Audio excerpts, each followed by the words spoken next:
12월 23일 월요일 새벽 기도회를 주님께 드리겠습니다. 찬송가 250장으로 찬양 드리겠습니다.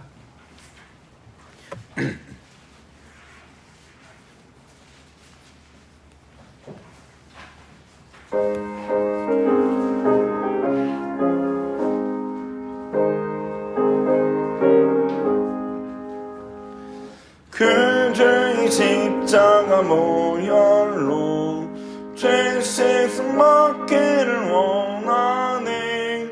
내 죄를 씻으신 주 이름 찬송합시다. 찬송합시다. 찬송합시다. 내 죄를 씻으신 주 이름 찬송합시다. 죄악을 속하여 주신 주 내 속에 들어와 계시네. 십자가 앞에서 주 이름 찬송합시다. 찬송합시다.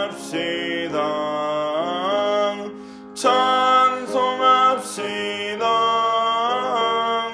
내 죄를 씻으신 주 이름 찬송합시다. 주 앞에 흐르는 생명수 날 씻어 정하게 하시네.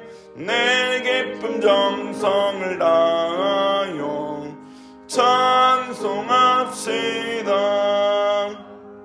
찬송합시다. 찬송합시다.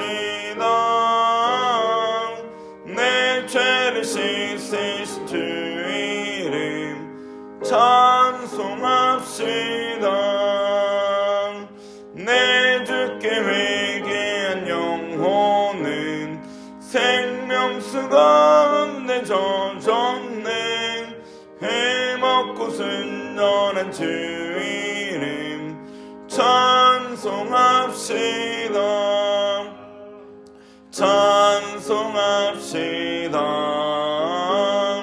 찬송합시다.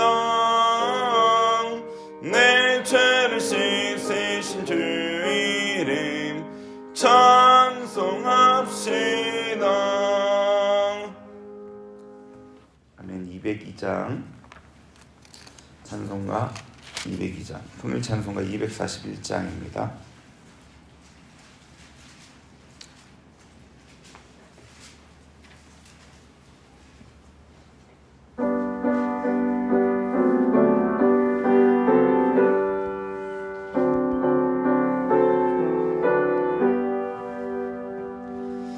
하나님 아버지 주신 책은 귀하고 중하신 말씀일세.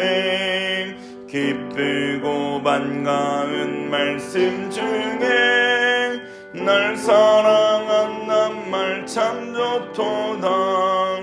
주께서 나를 사랑하니 즐겁도다.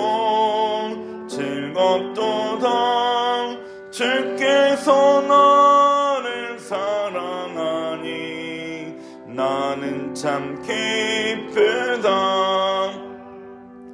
그 속에 은혜를 저버리고 어긋난 땅 길로 가다가도 예수의 사랑만 생각하면 곧 다시 예수께 돌아오리.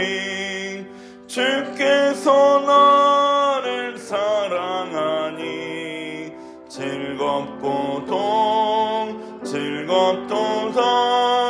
주께서 나를 사랑하니 나는 참 기쁘다. 그 주의 영광을 바라보며 예수의 이름을 찬양하리. 영원히 찬양할 나의 노래 예수의 이름이 귀하도다 주께서 나를 사랑하니 즐겁도다 주께서 나를 사랑하니 나는 참 기쁘다 주 예수 날 사랑하시오니 나 또한 예수를 사랑하네 날 구원하시려 내려오사 십자가 위에서 죽으셨네 주께서 나를 사랑하니 즐겁도다 주께서 나를 사랑하니 나는 참 기쁘다 주 예수 날 사랑하시오니 마귀가 놀라서 물러가네 주 나를 이렇게 사랑하니 그 사랑 어떻게 보답할까 주께서 나를 사랑하니 즐겁도다 주께서 나를 사랑하니 나는 참 기쁘다 오늘 우리에게 주신 하나님의 말씀은 마가복음 5장입니다.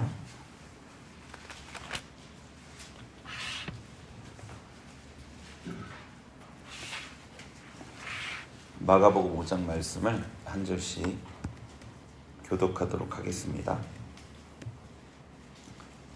예수께서 바다 건너편 거라사인의 지방에 이르러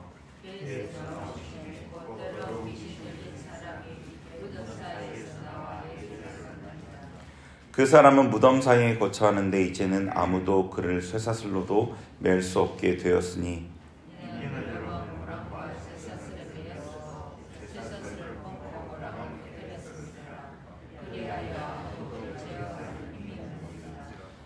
밤낮 무덤 사이에서나 산에서나 늘 소리 지르며 돌로 자기의 몸을 해치고 있었더라. 큰 소리로 부르짖어 이르되 지극히 높으신 하나님의 아들 예수여 나와 당신이 무슨 상관이 있나이까 원하건대 하나님 앞에 맹세하고 나를 괴롭히지 마옵소서 하니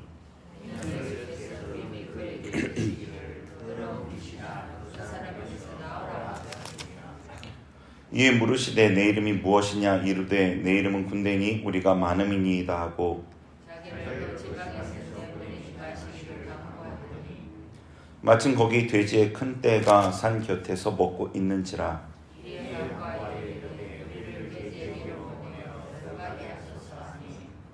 허락하신 데 더러운 귀신들이 나와서 돼지에게로 들어가매 거의 2,000마리 되는 떼가 바다를 향하여 비탈로 내리다라 바다에 몰사하거늘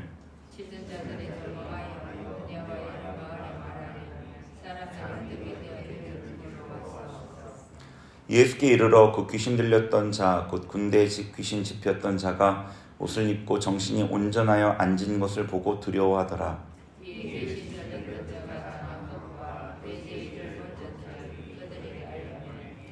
그들이 예수께 그 지방에서 떠나시기를 간구하더라.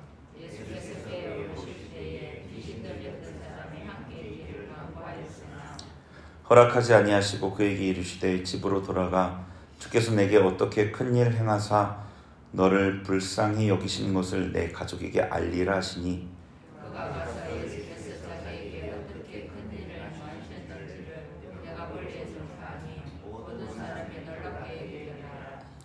예수께서 배를 타시고 다시 맞은편으로 건너가시니 큰 무리가 그에게로 모이거늘 이에 바닷가에 계시더니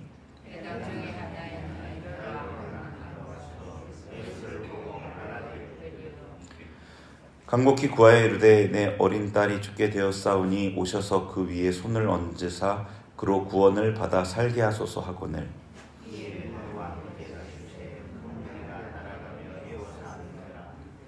열두 해를 혈루증으로 알아온 한 여자가 있어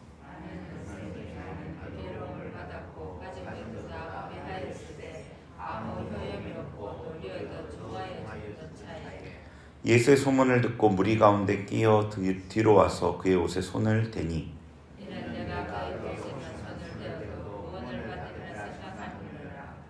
이에 그의 혈로 근원이 곧 마름에 병이 나은 줄을 몸에 깨달으니라.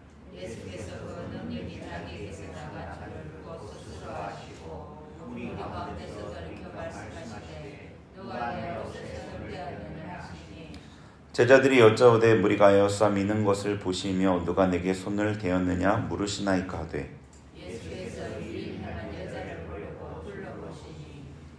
여자가 자기에게 이루어진 일을 알고 두려워하여 떨며 와서 그 앞에 엎드려 모든 사실을 여쭈니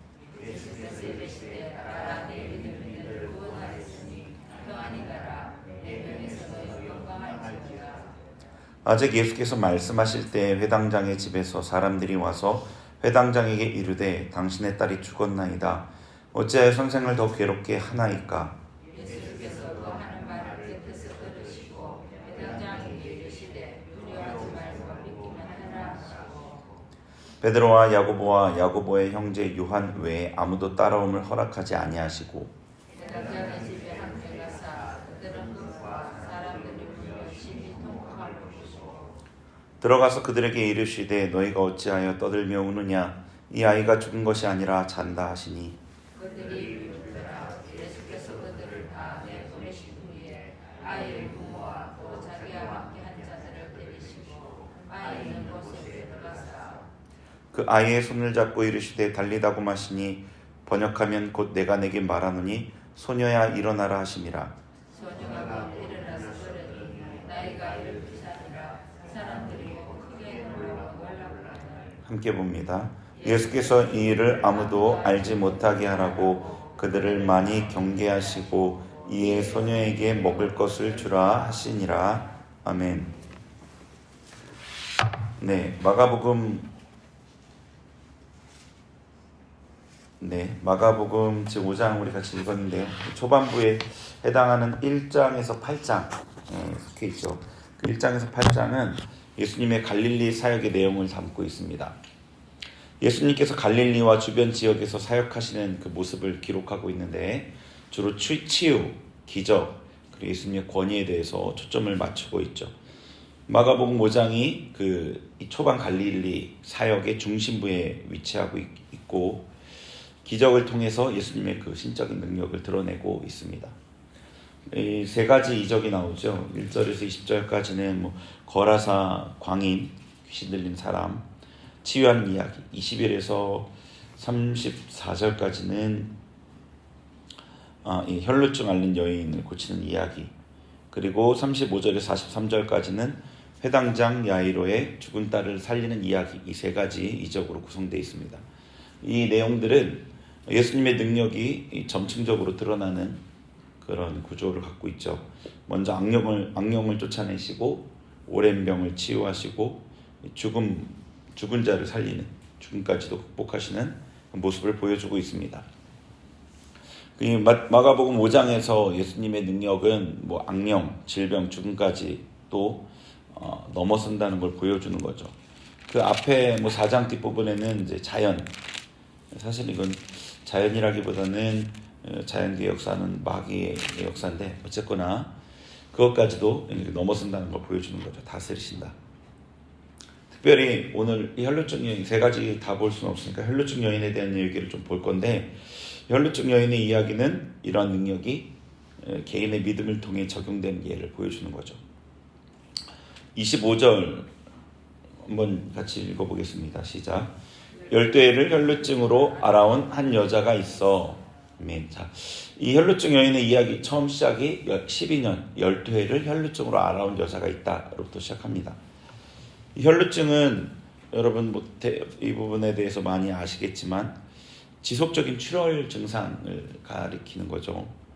여성의 생리출혈이나 불규칙하게 지속되는 생리출혈일 수도 있고, 뭐 작은 군종 같은 것으로 인해 발생하는 출혈이거나, 뭐 혈액이 정상적으로 응고되지 않아서 출혈이 멈추지 않은 어떤 증상일 수도 있겠죠. 정확하게 어떤 질병이라고 특정할 수는 없지만 그런 몇몇 질병으로 우리가 추측해 볼 수 있습니다. 어떤 형태든 12년간이나 이 출혈이 계속되었다는 것은 굉장한 고통을 수반했을 것입니다. 빈혈이나 뭐 여러 가지 건강의 문제, 그리고 또 심리적인 고통도 있었겠죠. 이 율법에는 이 여성의 출혈이 부정한 것이라서 사람과 접촉이 금지되었고 종교 행사도 참석할 수 없었어요.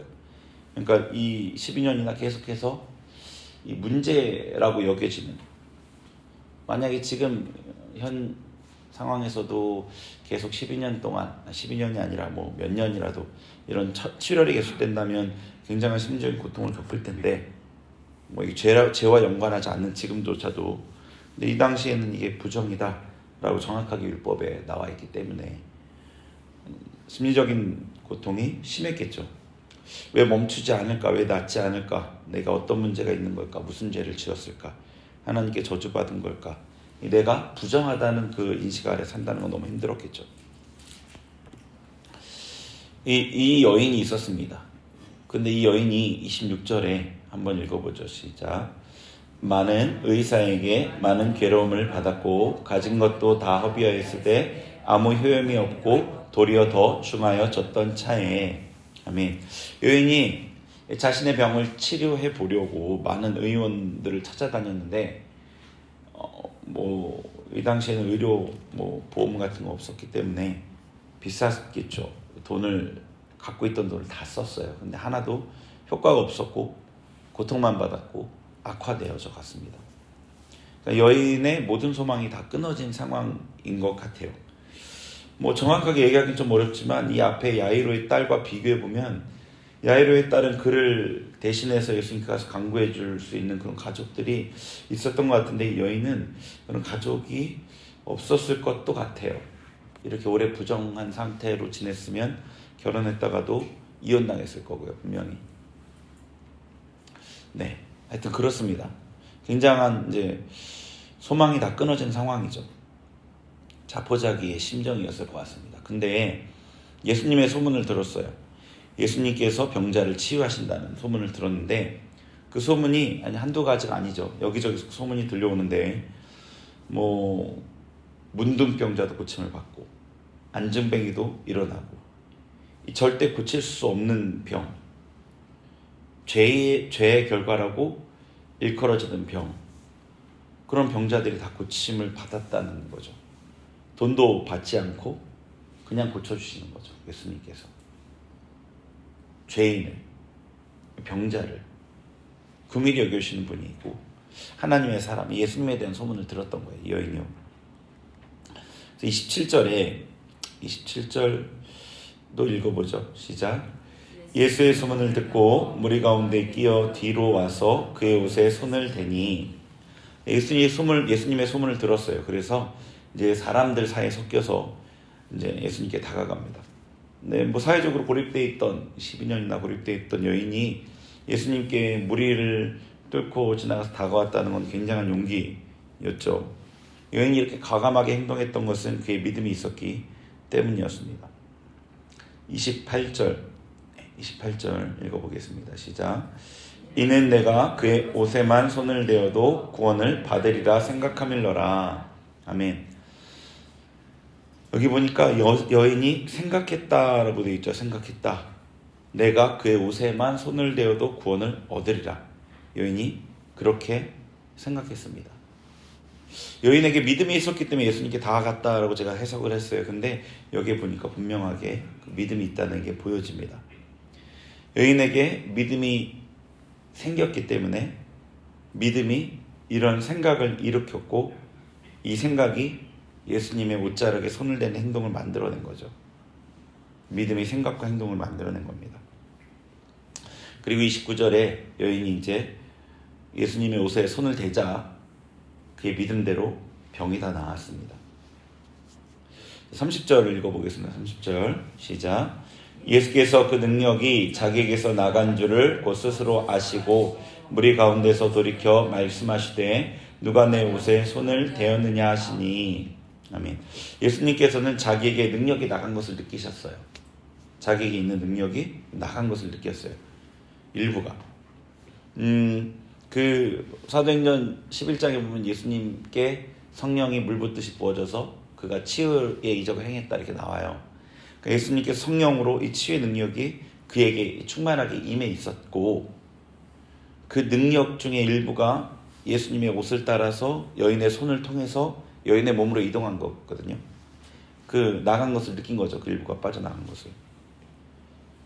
근데 왜 여인에게 이 치유의 능력이 이동했느냐? 여인이 손을 대었기 때문인가 라고 하면 아닌 거죠. 왜냐하면 많은 무리가 예수님께 손을 대었기 때문이에요. 31절에 예수님께서 이렇게 질문을 하니까 누가 내 옷에 손을 대었냐 하니까 제자들이 뭐 이렇게 무리가 에워싸미는데 누가 손댄 사람을 찾냐라고 물는 걸 보면 수많은 사람이 예수님의 옷에 손을 댄 거예요. 그러니까 예수님께로부터 능력이 나간 것은 옷에 손을 댔기가 때문이 아닙니다. 그렇죠? 여인이 믿음으로 손을 댔기 때문입니다. 그러니까 능력이, 예수님의 치유의 능력이 여인에게 이동한 이유는 여인의 믿음, 그리고 믿음에 따른 행동 때문인 거죠. 여기 보면은 많은 이들이 예수님을 따르고 있어요. 예수님께 치유를 원하고 구원을 원하고 응답을 원해서 예수님을 따르는데요. 이 사건에서 치유받은 사람은 여인뿐이었습니다. 예수님께 나아가는 모든 이들이 믿음으로 나가는 게 아니라는 거죠. 자, 우리가 예수님께 나아가서 뭔가 필요한 게 있고 도움이 필요해서 예수님께 나가는데 그때 이제 믿음으로 나가느냐라는 거죠. 우리에게 응답이 열려 있습니다. 여기서 이 예수님은 앞에 제가 잠깐 말씀드렸듯이 누군가를 가려서 치유해 주지 않으셨어요. 복음서 보면은 여기 여인에게는 내 믿음이 너를 구원했다 이렇게 얘기하지만 사실은 예수님께 누군가를 가려서 치유해 주시지 않았어요. 그러니까 뭐 그 사람이 죄인이냐, 뭐 신앙생활을 열심히 했냐, 뭐 이런 것들을 따지지 않았거든요. 근데 예수님의 능력이, 그러니까 예수님의 응답을 받는 데에는 그 제한이 없었다는 얘기인 거예요. 근데 이 응답이 열려 있는데 그 응답이 무엇을 통해서 이 여인에게 갔냐면 믿음으로 갔던 거예요. 그러니까 여기서는 보면은 다른 경우에는 예수님께 나아갔고 예수님이 그들을 긍휼히 여겨주셔서 치유를 행하실 어떤 의도를 갖고 치유를 행해 주셨잖아요. 근데 여기서는 예수님이 치유하실 의도가 없었어요. 예수님의 능력을 그 여자가 가져가 버린 거예요. 뭘로 가져갔냐면 믿음으로 가져가 버린 거예요. 그러니까 믿음이 있어야만 치유를 받는 게 아닌 거예요. 우리가 이걸 해석할 때 믿음이 있으니까 치유를 받았다 이렇게 얘기하는데 사실은 복음서에 보면은 예수님께 나오는 모든 사람을 치유해 주셨다고 되어 있어요. 이렇게 치유의 기사들을 각각을 이렇게 조명해서 깊게 들여다보는 이런 내용들 있죠. 그게 중요하니까 그걸 더 자세히 들여다보는 건데 그냥 뭉뚱그려서 예수님께 나온 자는 다 치유받았다 이렇게 설명해 놓는 구절들이 있다고요. 치유가 믿음의 꼭 결과는 아니에요. 예수님께 치유해 주시려고 이 사람들을 불쌍히 여기시니까 예수님께 나온 자를 예수님께 치유해 주셨는데 이 여인은 예수님이 그런 의도와 상관없이 그냥 치유의 능력을 가져가 버렸다고요. 믿음으로. 그러니까 이 부분은 응답이 있어서 믿음의 역할을 너무나 확실하게 보여주는 것이기도 하고요. 네. 자, 이 믿음에 대한 부분을 여기서 얘기하고 있으니까 그 부분을 조금 보면요. 믿음으로 예수님께 나가는 이들이 적다는 것을 여기서 보여주죠. 그리고 여기서 말하는 믿음은 살아있는 믿음을 얘기하는 거죠. 히브리서 11장에서 그 믿음, 삶으로 나타나는 그 믿음, 살아있는 믿음이에요. 그냥 내가 예수님을 믿는다, 하나님 계신다 이런 차원이 아니라 귀신도 갖고 있는 믿음이 아니라요. 귀신도 그건 알아요. 하나님 계신다, 살아계신다 이러면 귀신도 압니다. 그런 믿음이 아니라 진짜 믿음, 삶으로 나타나는 믿음을 얘기하는 거죠. 자, 응답받는 믿음이 있나 없나를 어떻게 알 수 있냐면 이 여인을 통해서 보면은요. 이 여인이 예수님의 옷에 손을 대면 치유를 받을 것이다 라고 생각했잖아요. 그러니까 이 믿음이라는 것이 영에 속하지만 이 혼에 영향을 미치는 거예요. 이 생각의 영역에 영향을 미치는 겁니다. 그러니까 예수님이 치유해 주신다는 이 치유의 능력이 있고 치유해 주신다는 믿음이 충만해지니까 그 믿음이 생각을 점령했어요. 그러니까 이 여자의 생각은 완전히 비상식적인 거잖아요. 그죠? 이 당시에도 비상식적인 생각이에요. 완전히. 예수님이 치유하신다는 소문을 들어서 그거를 믿는 것도 쉬운 게 아닌데 내가 손만 대어도 낫겠다는 이 생각은 정말로 비상식적인 생각이에요. 근데 이 예수님의 치유에 대한 믿음이 얼마나 충만했는지 알 수 있는 거죠. 그러니까 영과 혼과 육으로 구분해서 생각할 수 있는데 나눌 수는 없지만 영이 혼에 영향을 미치고 혼이 이 행동에 영향을 미치잖아요. 생각이 어떤 생각이 있느냐, 어떤 감정이 있느냐에 따라서.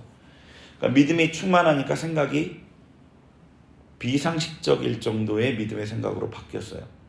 그리고 이 생각이 얼마나 분명했던지 여인은 주저하지 않고 사람들을 뚫고 나아가서 예수님의 옷자락을 만진 거예요. 주저하지 않고.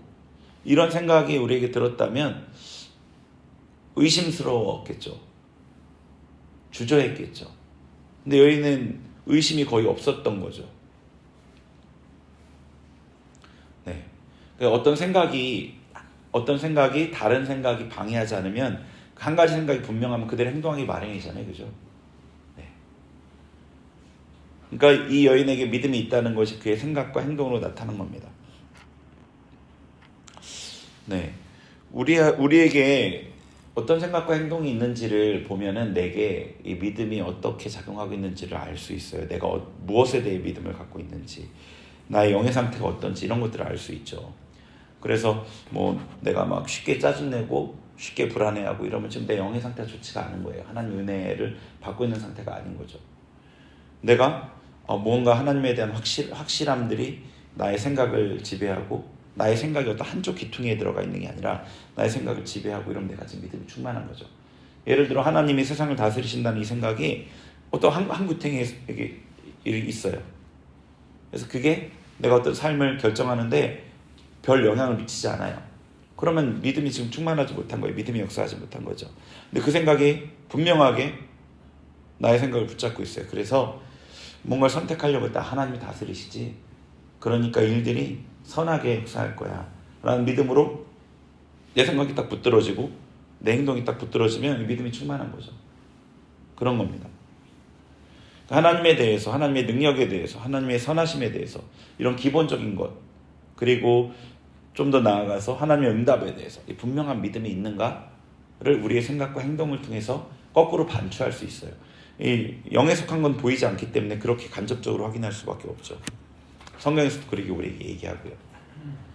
믿음으로 응답을 받죠. 믿음으로. 믿음은 어떤 면에서는 이런 것 같아요. 돈하고 좀 비슷하기도 해요. 세상에서 여러분이 필요하고 원하는 걸 얻을 때 돈 내고 얻잖아요. 돈 내고 얻죠. 그죠? 돈을 내면 여러분이 원하는 걸 다 받을 수 있어요. 똑같아요.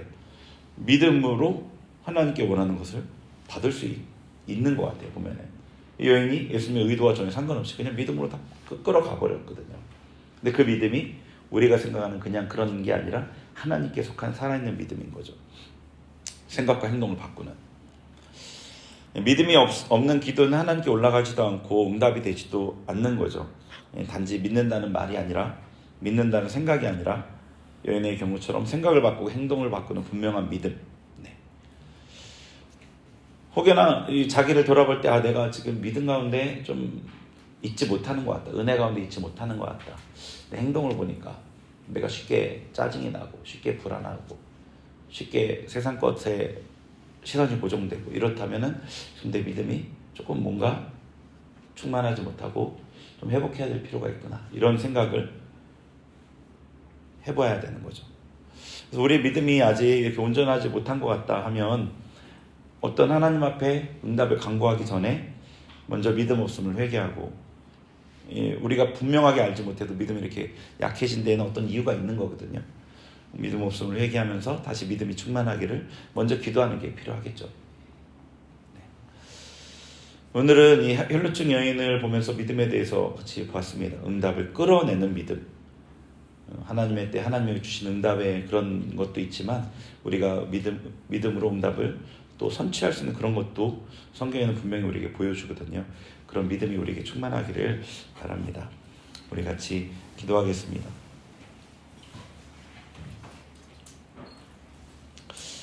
하나님 앞에 우리의 믿음을 돌아보고 혹여나 우리의 믿음이 또 충만하지 못한 부분이 있다면 또 하나님 긍휼히 여겨주세요. 회개하면서 또 하나님 다시금 내 믿음 충만해지게 해주세요. 이전에 주님께서 믿음 주셨을 때 충만했던 그 믿음 다시금 회복해 주세요. 우리 같이 기도하겠습니다. 하나님 아버지 감사합니다. 오늘도 아버지 말씀 앞에 나아갑니다. 주님 말씀 안에서 주님의 뜻과 또 주님이 우리에게 회복하기를 원하시는 그 믿음에 대해 살펴보게 하시니 감사합니다. 주님, 우리에게 있는 믿음을 돌아봅니다. 제 믿음이 어떻게 제 삶에 역사하는지, 제가 하나님 은혜 가운데 여전히 거하고 있는지를 돌아봅니다. 하나님 불쌍히 여겨 주옵소서. 주님께서 주셨던 그 은혜, 충만하게 주셨던 그 은혜, 충만하게 주셨던 그 믿음, 아버지 지금 돌아보니 충만하지 못한 모습을 봅니다. 아버지 제 말과 제 행동과 제 선택, 아버지 돌아보니 충만하지 못했던 것들을 돌아봅니다. 회개합니다. 긍휼히 여겨주시고 용서하여 주셔서 정결케 하여 주옵소서. 다시금 제 마음이 주님을 향해 굳건해지게 하여 주옵소서. 다시금 제게 있는 믿음이 충만하게 하여 주옵소서. 능력의 믿음이 되게 하여 주옵소서. 제 삶에 필요한 것들을 비롯해 하나님께서 공급해 주시고자 하는 모든 은혜로운 것들 하나님 믿음으로 받을 수 있는 그런 자 되게 하여 주옵소서. 살아있는 믿음의 삶 살게 하여 주옵소서. 제 안에 있는 그 믿음이 충만하여서 저의 생각도 사로잡고 저의 생각이 충만하여서 저의 행동도 온전하게 주님이 원하신 행동으로 나아가게 하는 그런 믿음이 되게 하여 주옵소서. 주님, 저의 부족함을 아시는 하나님, 또 긍휼을 베푸신 하나님, 자비하신 하나님께 나아가오니 우리의 믿음을 온전히 회복하여 주시고 그리하여서 하나님 앞에 아버지 온전한 응답 얻고 그렇게 살아가는 우리가 되게 하여 주옵소서. 주님, 긍휼히 여기시고 응답하옵소서. 우리 계속해서 기도하겠습니다. 오늘은 개인과 가정과 자녀를 위해 기도하겠습니다. 여러분의 개인의 삶의 필요들, 또 가정의 필요, 하나님 나라에 임하시기를 자녀들이 하나님 손에 올려드리면서 자녀를 올려드리면서 기도하겠습니다. 하나님 아버지, 주님 앞에 나를 위해 또 우리 가정을 위해 우리 자녀를 위해 기도합니다. 주님 불쌍히 여겨주시고 아버지 지켜보아여 주옵소서. 내 삶에 아버지 주님 나라가 임하기를 원합니다. 하나님 뜻이 임하기를 원합니다. 하나님 제가 그 무엇보다 하나님의 사람으로 세워지고 변화되어져 가기를 원합니다. 주님 내 삶에 역사하여 주옵소서. 우리 가정을 주님 앞에 아버지 의탁합니다. 우리 가정에 주님 임재하시고 우리 가정이 주님 다스리시는 가정 되게 하시고 천국의 가정이 되게 하여 주옵소서. 우리 가정에 여러 필요 많지만 무엇보다 하나님이 다스리시는 그런 천국의 가정이 되기를 원합니다. 아버지 가족 구성원들 서로 사이에 사랑이 넘치게 하시고 서로를 이해하게 하시고 서로를 신뢰하게 하시고 서로 간의 깊은 나눔이 소통이 아버지 그리하여 하나님 다스리신 천국의 기쁨이 넘치는 가정이 되게 하여 주옵소서. 자녀를 위해 기도합니다. 주님 앞에 자녀 한 명 한 명을 올려드립니다. 제게 주신 자녀이지만 저희 것 아니라 하나님의 것입니다. 하나님의 자녀입니다. 저에게 위탁하여 맡기신 자녀입니다. 아버지 하나님 맡겨주신 것 충성되이 잘 감당하게 하셔서 자녀들을 잘 양육하게 하시고 자녀들을 잘 아버지 인도하게 하시고 잘 가르치게 하여 주옵소서. 하나님의 사람답게 잘 세워갈 수 있도록 은혜 주시고 우리 자녀들을 통해서 하나님의 영광이 드러나게 하시고 하나님의 사람으로 하나님의 뜻을 이루는 자로 하나님의 뜻을 이루는 부흥의 주역으로 세워주시고 사용하여 주옵소서. 주님 감사합니다. 주님께서 나의 삶을 통해 우리의 가정을 통해 우리의 자녀들을 통해 영광 받아 주실 줄 믿습니다. 주님 감사합니다. 하나님 오늘도 주님 말씀 앞에 나아가는 우리에게 하나님의 말씀 들려주시니 감사합니다. 믿음으로 살게 하시고 믿음으로 주님 섬기게 하시고 믿음으로 순종하는 삶 되게 하여 주옵소서. 감사드리며 예수님의 이름으로 기도합니다. 아멘.